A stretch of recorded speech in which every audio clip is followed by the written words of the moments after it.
Good morning बच्चों। आज अपन बात करेंगे physical property of amino acid यानी कि एमिनो अम्लों के भौतिक गुण। लास्ट वीडियो से मैं अपने इनका प्रिपरेशन के मेथड्स पर अपने डिस्कस किया था। आज अपन बात करते हैं तो इनकी प्रॉपर्टी यानी कि पहले फिजिकल प्रॉपर्टी, इसमें फिर एक टॉपिक आएगा ज्यूट्राइन, तो उस पर अपन बात करेंगे। ठीक है, इसके बाद अपनी बात होगी इनकी केमिकल प्रॉपर्टी पर। ये सब बातें तो बाद में आएगी। ठीक है, तो पहले अपने इसकी फिजिकल प्रॉपर्टी पर आज बात करते हैं। तो फिजिकल प्रॉपर्टी में बात करें तो ये क्या होते हैं कि कलरलेस क्रिस्टलाइन कंपाउंड होते हैं। ठीक है, जिनका क्या है कि डेंसिटी जो होती है यानी कि घनत्व घनत्व क्या होता है, उच्च होता है, हाई होता है। ठीक है, इसके अलावा इनके मेल्टिंग पॉइंट यानी कि गलनांक क्या होते हैं, हायर होते हैं। और अधिकतर क्या है कि ये गलनांक बिंदु पर क्या हो जाते हैं कि डिसोशिएट हो जाते हैं यानी कि विघटित हो जाते हैं। ठीक है, इसके अलावा ये क्या है कि जो पोलर सोलवेंट है, ठीक है ना, यानी कि जैसे कि जल, ठीक है, जल एवं ध्रुवीय विलायक पोलर सोलवेंट। ठीक है, मेथ क्या होते हैं कि सोलुबल होते हैं, लेकिन क्या है कि जो ऑर्गेनिक कंपाउंड या अपन ये बोलें कि जो अध्रुवीय जो सोलवेंट है उनमें क्या होते हैं, ये अविलय होते हैं यानी कि इनसोल्यूबल होते हैं। लाइक यहाँ पर बेंजीन, ईथर जैसे जो कंपाउंड उनमें क्या है, ये इनसोल्यूबल है। फिर बात आती है इनके डाइपोल मोमेंट, तो डाइपोल मोमेंट का मान भी इनका क्या होता है, हाई होता है। ठीक है, इसके अलावा क्या है कि नेक्स्ट क्या आता है कि जो ग्लाइसिन है, ग्लाइसिन के अलावा सभी अल्फा एमिनो एसिड क्या है कि ऑप्टिकल एक्टिव होते हैं यानी कि प्रकाशीय सक्रियता दिखाते हैं। ठीक है, क्योंकि इनमें क्या है कि एक क्या होता है, अनसिमेट्रिक कार्बन परमाणु होता है। ठीक है भाई, अनसिमेट्रिक क्यों है कि उस पर कार्बोक्सिलिक ग्रुप है और NH2 ग्रुप है। ठीक है, एल्किल ग्रुप है। ठीक है, तो उस पर ये सारे जुड़े होते हैं, तो इसलिए क्या है कि वो अनसिमेट्रिक है। इसके अलावा क्या बात होती है कि भाई जो इसका ये पॉइंट है, ये इसका मेन है एक तरह से, कि भाई बात क्या है कि जो एमिनो एसिड है, एमिनो एसिड में क्या है कि आपको अपने को इस तरह पता है कि इसमें क्या होता है कि एक एमिनो ग्रुप होता है और एक कार्बोक्सिलिक ग्रुप होता है। ठीक है ना, तो अगर इनकी बात करें तो इनकी जो सिमिलरिटी यानी कि जो करेक्टर्स हैं, उन करेक्टर्स के क्या है कि एमिनो एसिड और किसे, सॉरी, एमिनो एसिड और कार्बोक्सिलिक एसिड से अगर इनके कंपेयर करें तो ये क्या है कि उनकी इनकी कंपेयर यानी कि इनसे इनके करेक्टर ज़्यादा मेल ना खा करके इनसे जो साल्ट फॉर्म होते हैं यानी कि जो कार्बोक्सिलिक एसिड और एमिनो एसिड से जो साल्ट फॉर्म होते हैं उनसे ये सिमिलरिटी ज़्यादा शो करते हैं।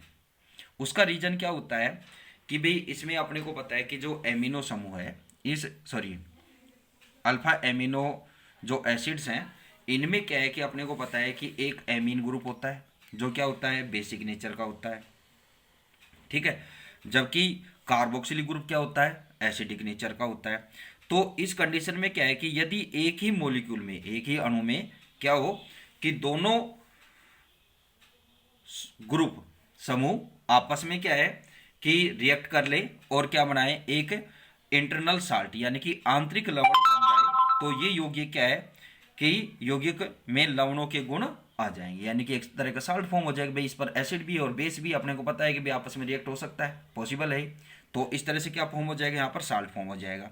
तो इसका जो एक मोलिक्यूल है वो क्या है कि डाइपोलर आयन या अपन क्या बोलते हैं इसको, ज्वेटर आयन। ठीक है ना, कि जो इसमें इंटरनल जो साल्ट फॉर्म होता है उसको क्या बोलते हैं अपन, ज्वेटर आयन बोलते हैं। ठीक है, तो ज्वेटर आयन स्ट्रक्चर यहाँ पर फॉर्म करेंगे अपन, और ज्वेटर आयन पर अपने को एक स्पेशल, इस पर अपने को टॉपिक भी डिस्कस करना है इसी में, नेक्स्ट अपने ज्वेटर आयन ही लेंगे इसके बाद।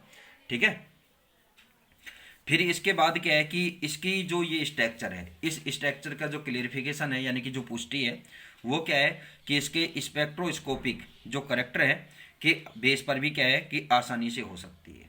ठीक है, तो यहाँ पर क्या है कि जैसे आपको पता है कि यदि क्या है कि मॉलिक्यूल में क्या है कि मुक्त NH2 और मुक्त क्या है COH ग्रुप है यानी कि फ्री NH2 और फ्री COH ग्रुप है यहाँ पर, तो ये क्या है कि ये यौगिक IR स्पेक्ट्रम में क्या है कि प्राइमरी एलिफेटिक एमीन की तरह क्या है कि 1220 से क्या है 1020 पर सेंटीमीटर।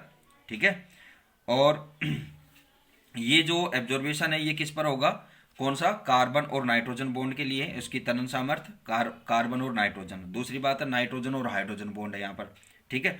तो उसके लिए क्या होता है, ये 3500 से 3400 पर सेंटीमीटर की रेंज होती है इसकी। जो इसकी टेंसाइल यानी कि तननता होती है वो नाइट्रोजन और हाइड्रोजन बॉन्ड के बिटवीन की है, ठीक है।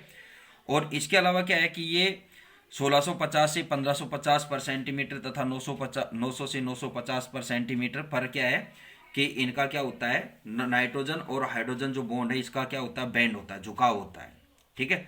अवशोषण यानी कि एब्जॉर्प्शन ये क्या करते हैं, शो करते हैं। और क्या है कि जो सैचुरेटेड कार्बोक्सिलिक एसिड की तरह ही क्या है कि यहाँ पर क्या होता है कि 1725 से 1700, ठीक है ना, 1725 से 1700 पर सेंटीमीटर पर क्या है कि ये एब्जॉर्वेशन शो करते हैं। लेकिन रियलिटी में क्या है कि इनका आईआर जो स्पेक्ट्रम है वो क्या है कि अमोनिया जो आयन है, अमोनियम नहीं ओनली अमोनिया आयन, ठीक है, NH3+ आयन के जो करेक्टरिस्टिक्स अवशोषण है, ठीक है, और जो कार्बोक्सी आयंस के जो करेक्टरिस्टिक अवशोषण है उन पर ये क्या है कि शो करते हैं। इसके अतिरिक्त ये क्या होते हैं कि 1300 से 880 पर सेंटीमीटर पर भी क्या है कि एब्जॉर्वेशन शो करते हैं, ठीक है। तो ये इनकी क्या है कि आईआर स्पेक्ट्रम से इसकी स्ट्रक्चर का अपने क्लियरिफिकेशन भी करते हैं, ठीक है। तो पहले तो अपनी इसकी फिजिकल प्रॉपर्टी है जो बताइए आपको, इसको नोट करते हैं, ठीक है। तो क्या क्या फिजिकल प्रॉपर्टी बताइए अपन ने।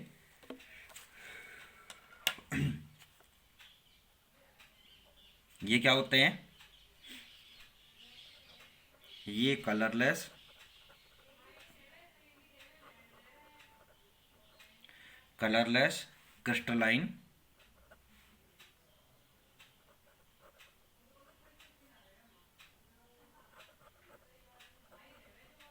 क्रिस्टलाइन कंपाउंड होते हैं,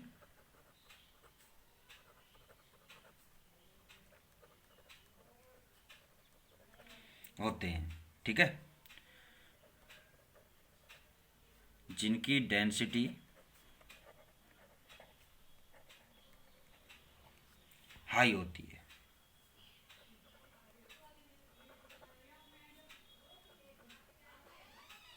घनत्व क्या होता है, उच्च होता है, ठीक है। फिर इसके बाद सेकंड पॉइंट क्या आता है कि इनके जो मेल्टिंग पॉइंट है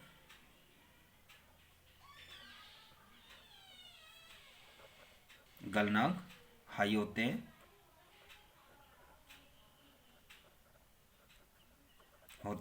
तथा अधिकांशतः यानी कि ऑलमोस्ट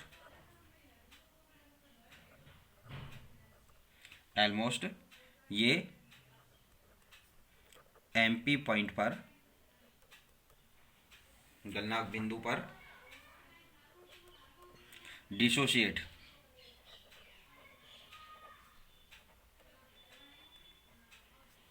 विघटित, ठीक है, हो जाते हैं,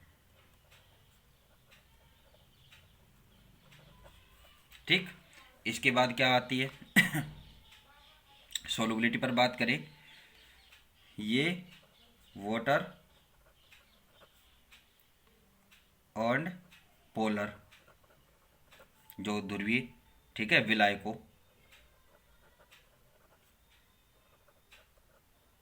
यानी कि सोलवेंट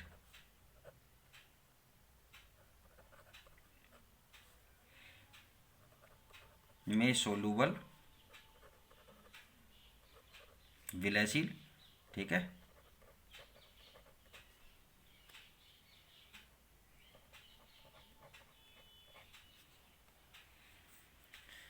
विलयशील होते हैं, लेकिन बेंजीन, ईथर में अनसोल्यूबल होते हैं,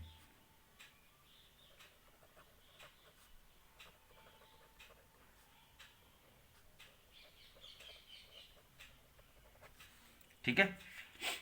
नेक्स्ट है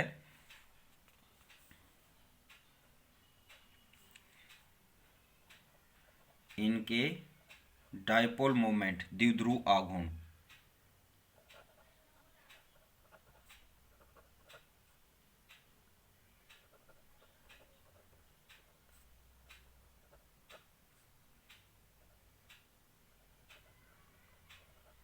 द्विध्रुव आघूर्ण। डायपोल मोमेंट का मान यानी कि वैल्यू हाई होती है, उच्च होती है।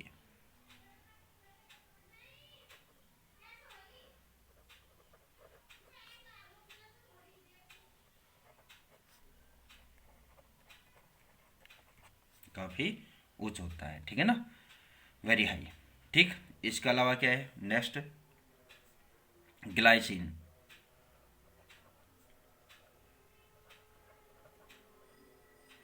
ग्लाइसिन के अतिरिक्त,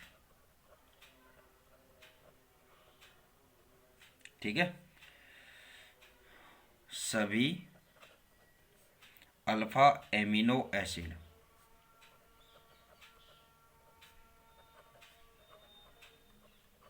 alpha amino acid optical activity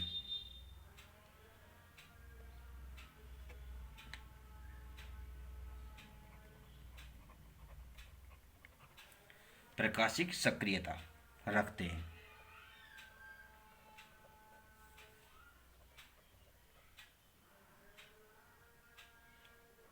या प्रकाशीय सक्रियता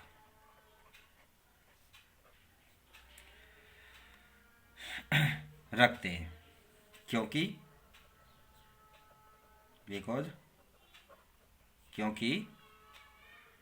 इनमें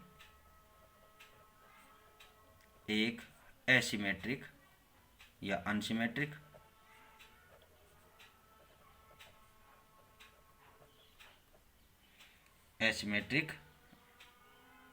कार्बन एटम होता है। ठीक है, नेक्स्ट जो आता है अल्फा एमिनो एसिड या एमिनो एसिड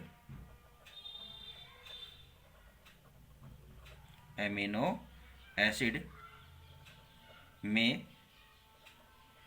एक primary amino group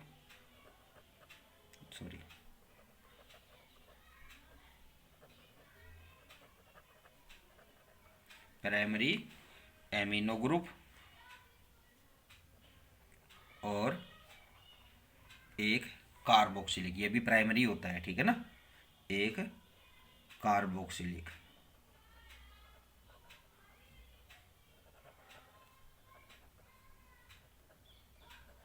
carboxylic group होता है। लेकिन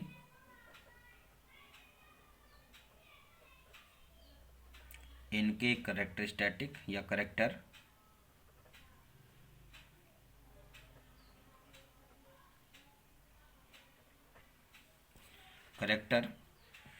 सैचुरेटेड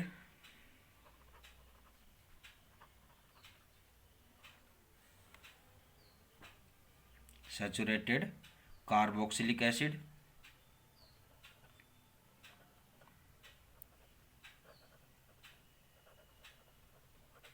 व एमिनो एसिड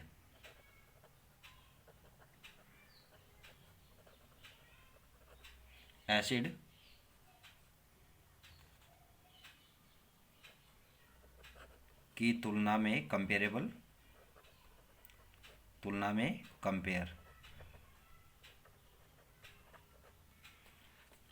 ठीक है, तुलना में इनके यानी कि इनके कार्बोक्सिलिक एसिड और एमिनो एसिड, इनके साल्ट्स लवणों साल्ट से ज़्यादा समानता, सिमिलरिटी से अधिक समानता,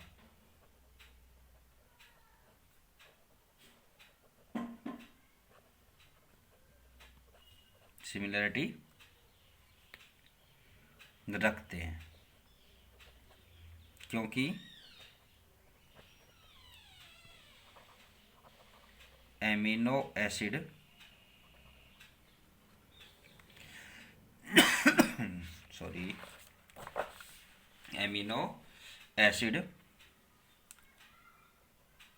में एमीन NH2 क्या होती है, कौन से नेचर की होती है,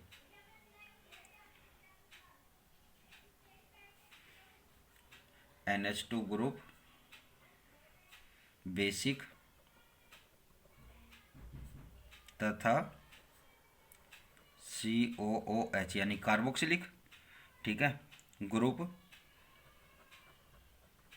एसिडिक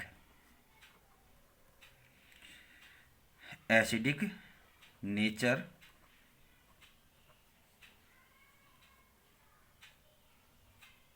के होते हैं। यदि इनमें क्या प्रोसेस हो, यदि एक ही ओनली वन एक ही molecule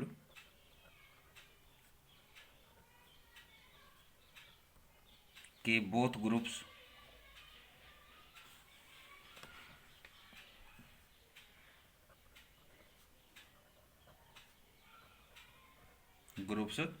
react with each other यानी कि परस्पर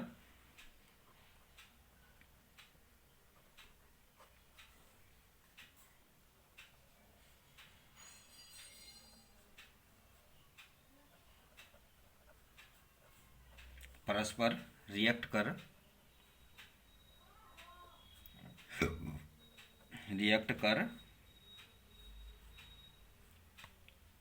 ले तो क्या होगा, एक इंटरनल साल्ट यानी कि आंतरिक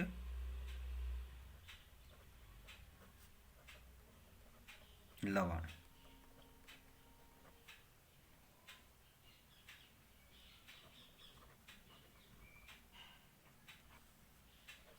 इंटरनल साल्ट बन जाता है।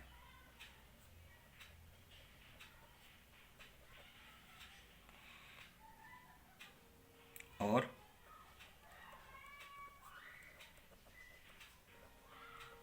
कंपाउंड में साल्ट्स के कैरेक्टर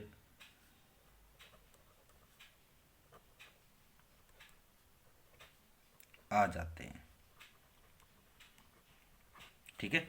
अब ये इंटरनल बॉन्ड किस तरह से, इसमें साल्ट का फॉर्मेशन कैसे होता है, तो अल्फा एमिनो एसिड,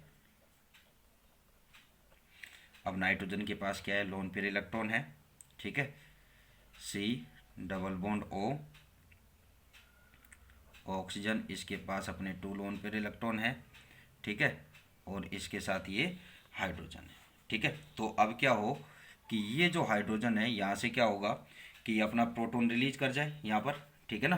तो इसके साथ क्या है कि इस बॉन्ड के इलेक्ट्रॉन यहाँ आए, ऑक्सीजन पर नेगेटिव चार्ज आ जाएगा तो यहाँ से प्रोटॉन रिलीज होगा, और ये प्रोटॉन क्या है कि इन इलेक्ट्रॉनों की वजह से इसके साथ नाइट्रोजन के साथ बॉन्ड बना ले, तो आपको यहाँ पर क्या फॉर्म हो जाएगा,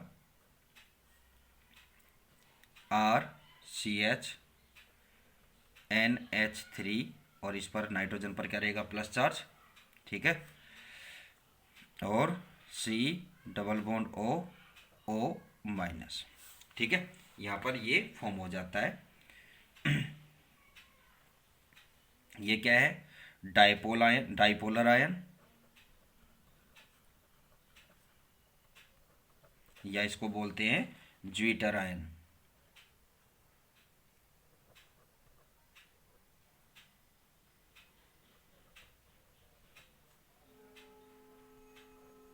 ठीक है, यानी कि ज्विटर आयन यहाँ पर फॉर्म हो जाएगा। यानी कि इस प्रकार का अणु क्या है कि ज्विटर आयन संरचना बनाते हैं, यानी कि एक ज्विटर आयन ये स्ट्रक्चर यहाँ पर फॉर्म हो जाएगी, ठीक है।